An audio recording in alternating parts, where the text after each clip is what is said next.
নমস্কাৰ ছাৰ বাইদেউসকল। ৰাজ্যৰ চৰকাৰী কৰ্মচাৰীসকলে অহা 21 অক্টোবৰ 2025 তাৰিখ মঙ্গলবাৰে কালী পূজা আৰু দীপাৱলী উপলক্ষে চৰকাৰী বন্ধ লাভ কৰিব।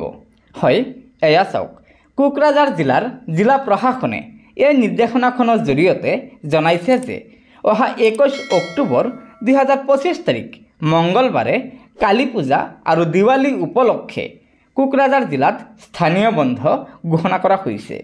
তদ উপলক্ষে জিলাখনৰ সকলো ধৰণৰ চৰকাৰী অনুষ্ঠান প্ৰতিষ্ঠানসমূহ বন্ধ থাকিব। গতিকে ছাৰ বাইদেউসকল, আপোনালোকে নিশ্চয় জানিব পাৰিলে যে কোকৰাঝাৰ জিলাৰ জিলা প্ৰশাসনে অহা 21 অক্টোবৰ 2025 তাৰিখ মঙ্গলবাৰে কালী পূজা আৰু দীপাৱলী উপলক্ষে কোকৰাঝাৰ জিলাত স্থানীয় বন্ধ ঘোষণা কৰিছে। গতিকে আশা কৰা হৈছে যে ৰাজ্যৰ আন আন জিলাসমূহতো জিলা উপায়ুক্তসকলে কালী পূজা আৰু দীপাৱলী উপলক্ষে অহা 21 অক্টোবৰ 2025 তাৰিখে স্থানীয় বন্ধ ঘোষণা কৰিব।